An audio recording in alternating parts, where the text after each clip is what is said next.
கதை பெயர் ஆமையும் சிறு மீனும். ஒரு நாள் கடலின் அருகே ஒரு சிறிய ஆமை வாழ்ந்தது. அது எப்போதும் மெதுவாக நடந்தது என்பதற்காக மற்ற கடல் உயிரினங்கள் அதை கிண்டல் செய்தன. ஓய் ஆமை, நீ எப்போ அந்த கடலை அடைவாய் என்று சிறு மீன்கள் சிரித்தன. ஆமை சிரித்தபடி சொன்னது, நான் மெதுவாக இருந்தாலும் நிச்சயம் அடைவேன். ஒரு நாள் பெரிய புயல் வந்தது. கடல் கொந்தளித்தது. எல்லா மீன்களும் பயந்தன. சிலர் கரைக்கு அருகே வந்து சிக்கிக் கொண்டன.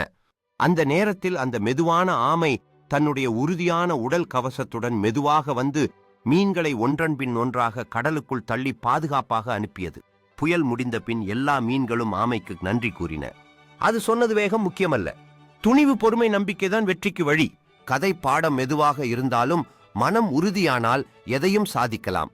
இது போன்ற கதைகள் கேட்க ஜெரால்ட் சபிதா சேனல் சப்ஸ்கிரைப் பண்ணுங்க பிள்ளைகளே. உங்களுக்கு அம்மா பிடிக்குமா அப்படின்னா சப்ஸ்கிரைப் பண்ணுங்க. அப்பா பிடிக்கும் என்றால் லைக் பண்ணுங்க. நன்றி, வணக்கம்.